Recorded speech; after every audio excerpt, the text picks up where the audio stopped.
Hello everyone, welcome back to my channel. Today we'll be talking about my June reads.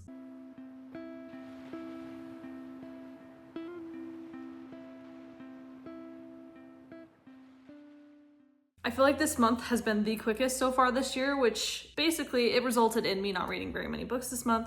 I read 8. Yes, that's still a lot, but a little bit less for me. My average has been about 12 books a month, so 8 is definitely lower than my average. So we'll just get right into it. This was a month of like no arcs. For the past year and a half, I've only really been reading arcs. So this month was like a breath of fresh air for me, like picking books that I actually wanted to read. Well, not that I don't want to read arcs because I apply for those and I want to read them. So like books that I choose to read at this time. I did have 2 arcs, but I had 6 other books that I just wanted to read. That was nice. But let's start with the first book I read this month. I do not have my little books with me, so I have my iPad here with me with all my reads.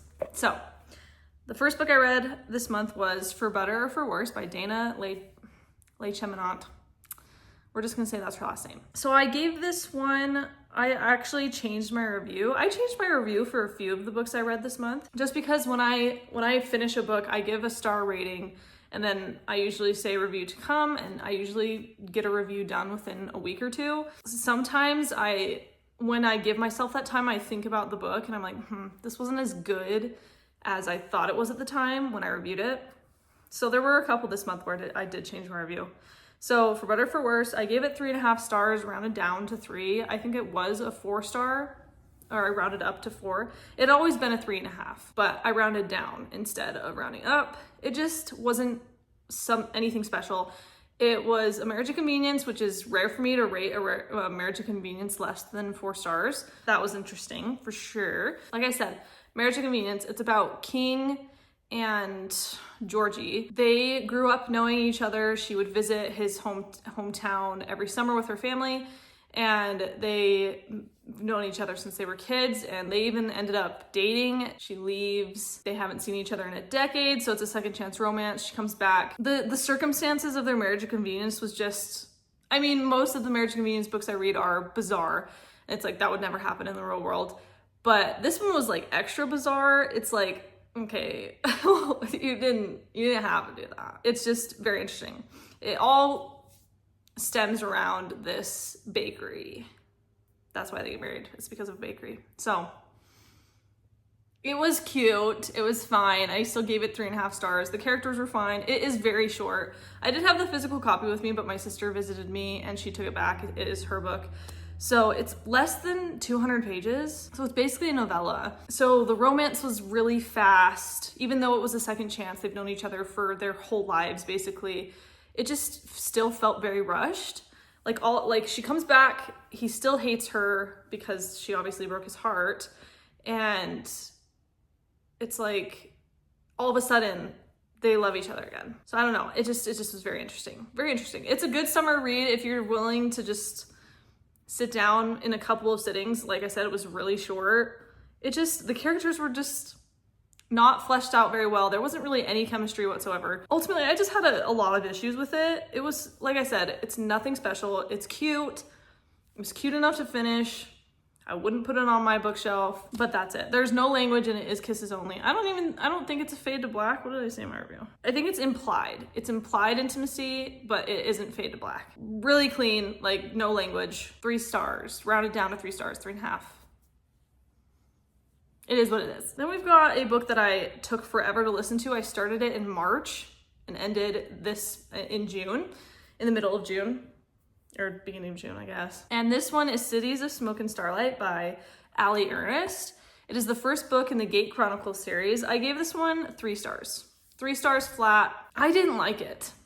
I had been wanting to read this ever since I started my Bookstagram.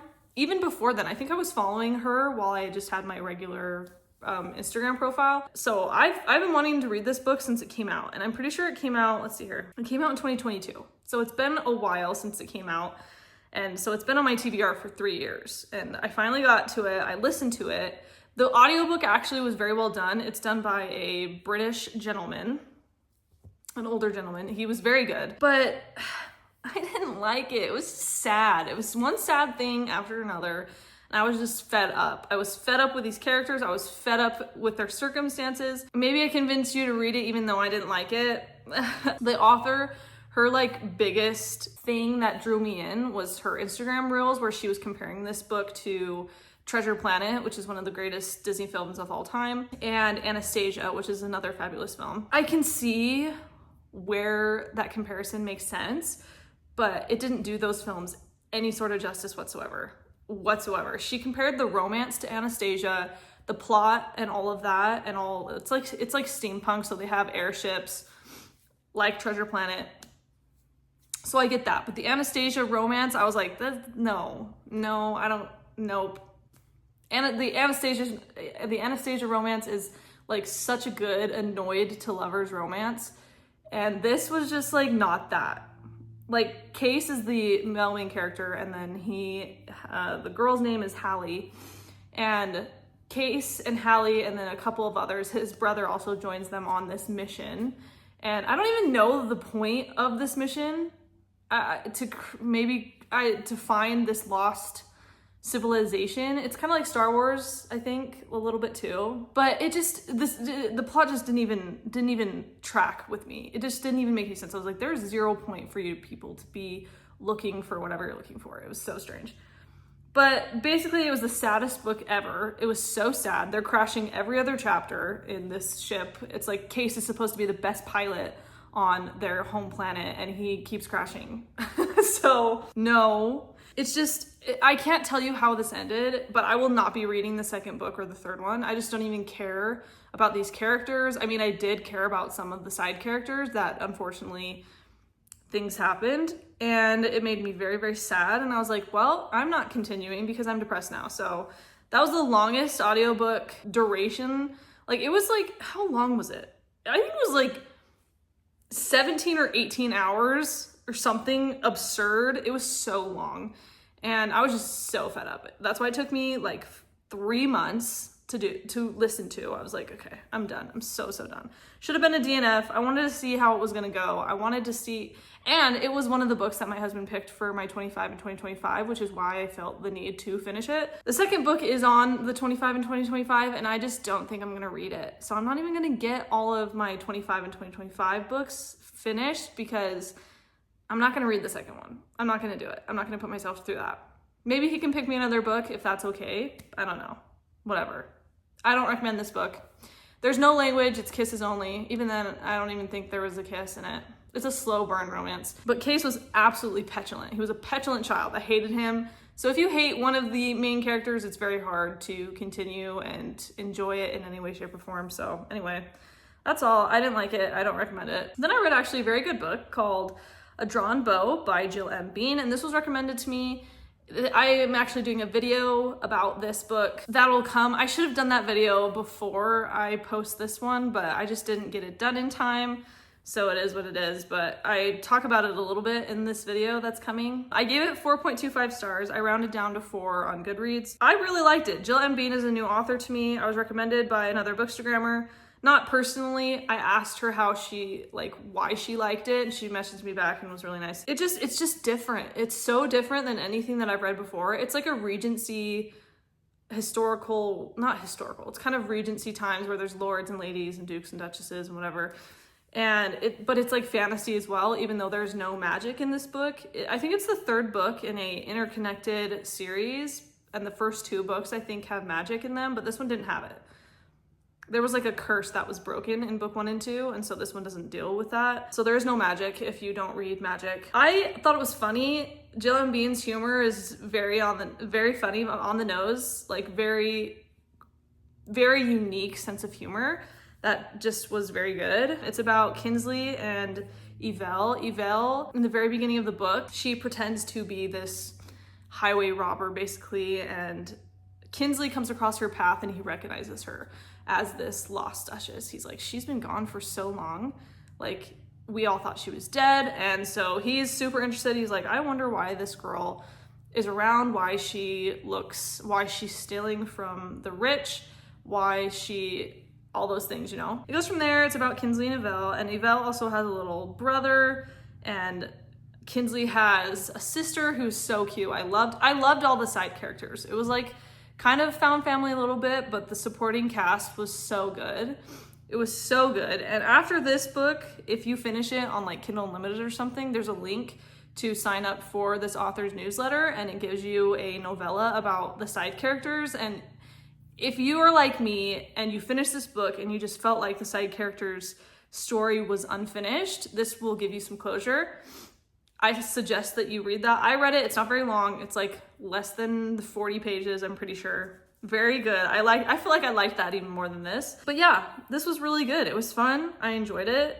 It's hidden identities. It's a kind of a Robin Hood vibes. There's a fake engagement. It's a dual point of view. It is clean. It's a slow burn. There is a little tiny bit of language. There's just like one sequence where Kinsley and his footman is like, they're having a conversation about an event that was hilarious.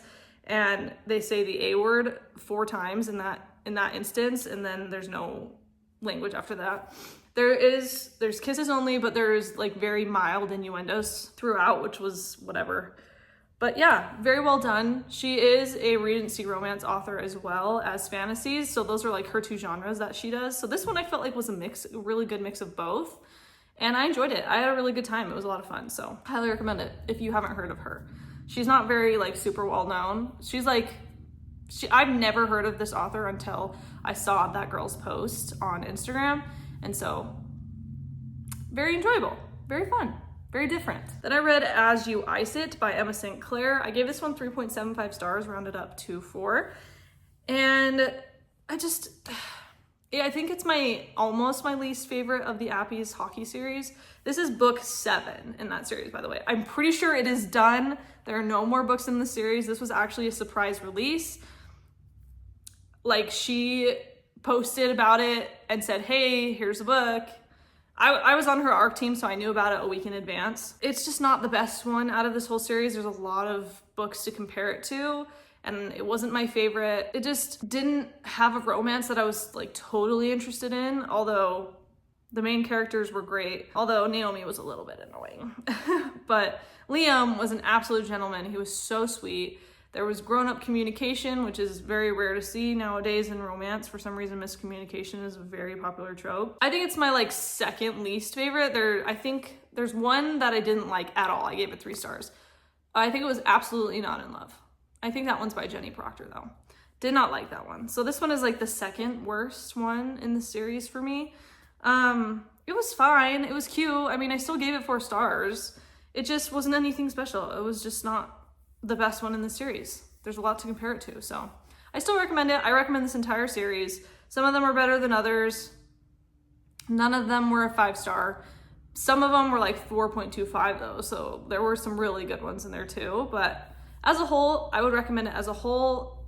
A couple of them have very slight language. This one I don't think had any. It may have had 1 swear word, maybe. It's just not very much. But kisses only.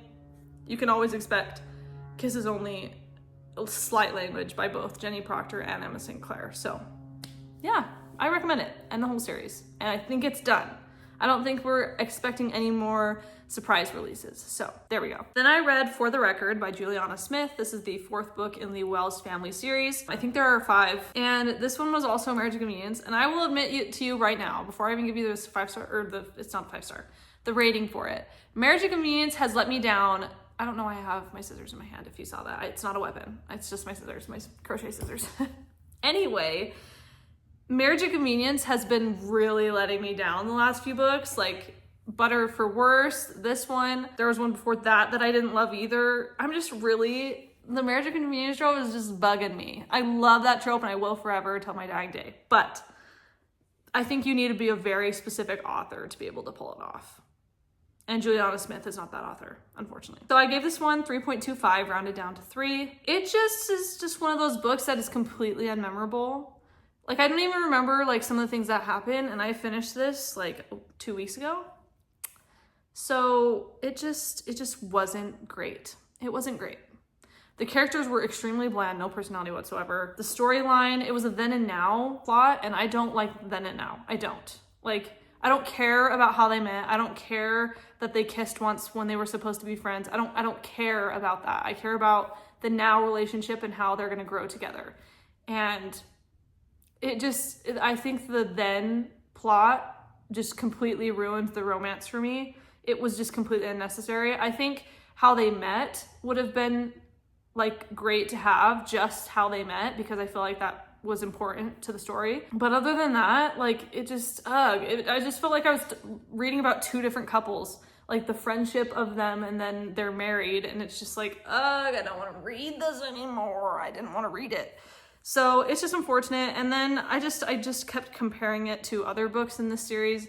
I read Rock and a Hard Place, which is book 3. I loved that one. I gave that one 4 stars. And this one just wasn't as good. It was not as good. I gave this book originally a 4-star. I thought about it for a week and I was like, nope, it isn't a 4-star. It's just not better than a lot of books that I've read recently. It's just not. So yeah, rounded down to a 3-star, 3.25. It has all those good tropes, like it's friends to lovers, accidental marriage in Vegas. They stay married for military benefits because he's in the military. I will say he was so sweet to her. He was so good to her. Like I gave it 3.25. Like there were things that were good. He was very sweet, just as bland as a cracker. He was just so bland. And her only personality trait was her sourdough starter, Myrtle, and that she was a fanatic of music. And that was all. And I don't even know what even happened. I don't even know what happened. Like the plot, I was like, what is the point of these words? There's nothing is happening. So it was just, I was very bored, very bored. There is mild language, couple uses of the H word, the S word, and the D word, and the A word. So there are a couple, it's very infrequent. Kisses only, actually. There isn't even a fade to black scene. There is implied intimacy with their drunken night in Vegas, but it isn't fade to black. It's just talked about. And then after that, there isn't even a fade to black even while they're married. So pretty clean for the most part. I was so bored. I was so bored. And it's just not as good as a lot of the other marriage convenience books that I've read. So we will move on. I don't think I would honestly even recommend this one. Oh, I can't believe I'm saying that because I like Juliana Smith, but this one just wasn't my favorite of hers. Then I read 2 books that I very much enjoyed, and I'm very excited for the last book in this series to come out. I read The Assassin Bride and The Neverseen King in succession. So I gave The Assassin Bride 5 stars, and I gave The Neverseen King 4.5, rounded up to 5. And I loved this series. Anastasis Blythe, she's so good at writing fantasy. It's a breath of fresh air because it's clean, there's no language, kisses only, mild innuendos here and out throughout. Not like super like, ew, that was inappropriate. Not like that. Oh, it was so good. It was so good. The first book felt a little bit like The Selection. So there's this king who's never been seen because he lives in shadow and he's like magical. She thinks he's a djinn. He comes for a bride every 100 years and she's kidnapped in the night and she's taken to his palace, and then there are a bunch of other women there. And she's like, what the heck is this? And I guess they're supposed to compete against each other to eventually marry the Neverseen King. And so that's where it's like The Selection, except he doesn't pick you. You just die trying to be the next bride. So there's that. It's not like gory, but a little bit violent here and there. So just be aware of that. I loved it though. I was a sucker for the main characters. I was a sucker for their romance, the slow burn of it. I'm talking about both books here as well. The first one ends not on a cliffhanger, actually. It obviously ends with her probably getting married to the Neverseen King. But although the last 60 pages were absolutely unhinged, crazy, like so many things happened, I was like, whoa, there's all these mythical creatures coming about, like what is happening? So it was really entertaining. And then book 2 picks up literally the day after book 1. And then book 2 ends on the biggest cliffhanger ever. I feel like it didn't suffer from second book syndrome, which was really nice. And it just, my heart absolutely broke in half. I'm so ready for the 3rd book. It comes out in August. I'm going to try and sign up for that arc, but you have to read the first 2 books first. Obviously, it is a continuation. It is a trilogy. It is about the Neverseen King and Nadira. And you eventually find out the Neverseen King's name, but I will not reveal that because he reveals it to her in the second book, which was so cute. He's absolutely gone from the very beginning for her. Absolutely gone. So I think he falls first and harder. There's an arranged marriage. It's like the selection, so many good things. I really loved it. I loved it. It was so fun. It was just different than a lot of romances, although there are a ton of like really brutal reviews on these books, which I don't understand because I feel like they're better than half of the mainstream fantasies out there. Like a lot of them. For one, it's clean, there's no spice and no language. Such a breath of fresh air. So highly recommend Anastasis Blythe as a whole. If you want to get into fantasy, her books are so good. They're all so good. She's a very talented storyteller. I love her writing. I love her humor. I love her characters. She always has scenes in there that I'm like, yes, I would put this scene in a book that I would write. I love seeing that kind of stuff. So Anastasis Blythe as a whole, as an author, is just an author that I just really click with. Writing style wise, I love all of her books. I've read 4 now, so 2 series that I've absolutely adored and loved, and I'm so ready for book 3. I literally started crying, although I was out in public, so I couldn't cry. Highly recommend if you want to get into fantasy and don't know where to start. Anastasis Blythe is a great place to start. And the last book that I read this month was Spoke Too Soon by Dulcie Dameron, and I gave this one 3.75, rounded up to 4. This is part of a series called Kissing a Kent Brother. This is book 2. So I think there's gonna be 3 or maybe 4. They have a friend that I feel like they're hinting at having his own romance, but I don't know. So this is about Dane and, what is her name? Dane and Daria. Dane and Daria. I didn't like Daria for the first 50% of the book. She was absolutely terrible to Dane. And I'm like, Dane, how could you think she's cute? How can you think she's attractive? Because her personality, she's a witch. The first 50%, she was she was so mean to him. She was so mean to him. I was like, he does not deserve your hatred. He's so nice to you. Stop it. And eventually after 50%, she starts to realize, maybe I shouldn't be treating him like this anymore.